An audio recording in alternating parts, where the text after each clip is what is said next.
Pirmas mūsų įrankis tai yra pokalbis su pacientu, tai yra mūsų ausis ir tiek, kiek mes galim išgirsti, tiek, kiek mes mokam paklausti. Kaip mums dėstytojas sakė, kai dar mokiausi, buvau studentė, sakė, klausykite, pacientas jums sako savo diagnozę.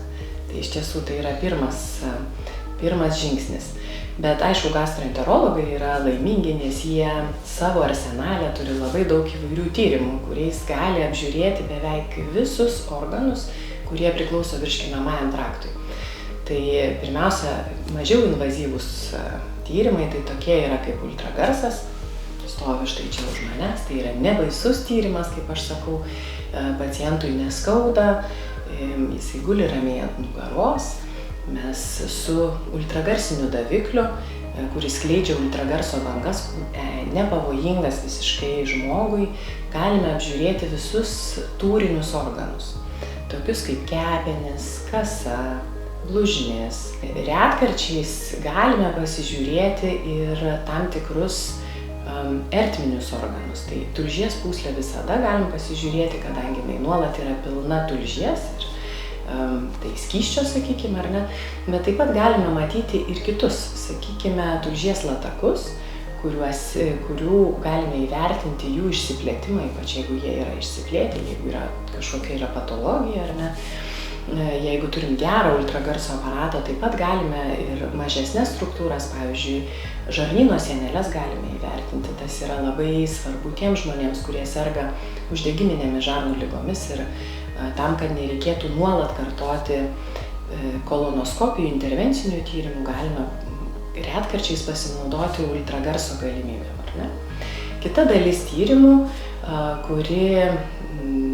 kurią taip pat mes naudojame, bet patys neatliekame, juos atlieka radiologai, yra kiti radiologiniai tyrimai, tai tokie kaip kompiuterinė tomografija ar magnetinis rezonansas, taip pat skirti tiems patiems organams įvertinti, tačiau jie yra pagrįsti trupučiuką kitais principais ir gali atsakyti į trupučiuką kitus klausimus, ar ne? Tai kiekvienas iš tų tyrimų turi savo indikacijas ir niekada mes jų nedarom taip savo, ar ne? Mes visą laiką darom galvodami, į kokį klausimą mes norime atsakyti.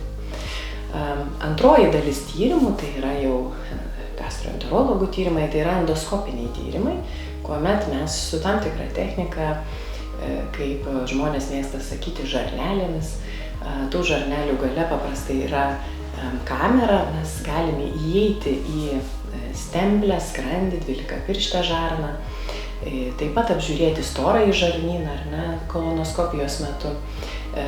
Specifiškesniais tyrimais taip pat galime įvertinti ir plonąsias žarnas, darydami enteroskopiją, sakykime, ar ne, arba kapsulinę endoskopiją.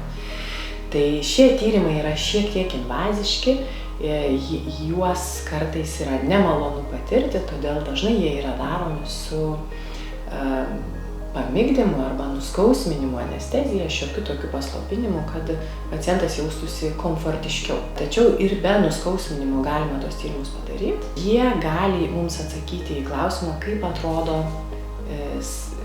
virškinamojo trakto gleivinė.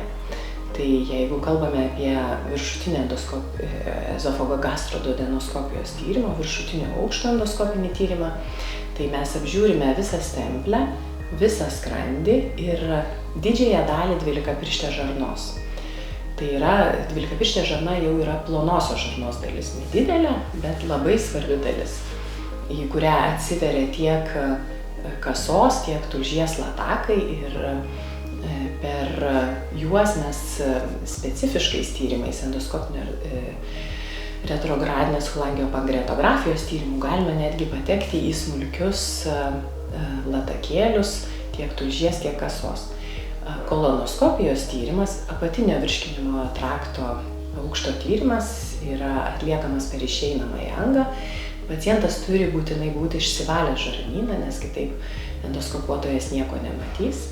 Tikslas yra apžiūrėti storosios žarnos gleivinę, bet taip pat galima ir paprastai tą ir padarome, jeigu techniškai įmanoma, apžiūrėti ir dalį pačios plonosios žarnos pabaigos. Principo tokiais gana paprastais tyrimais, gastroskopija ir kolonoskopija galime apžiūrėti didžiąją dalį, svarbiąją dalį žarnyno.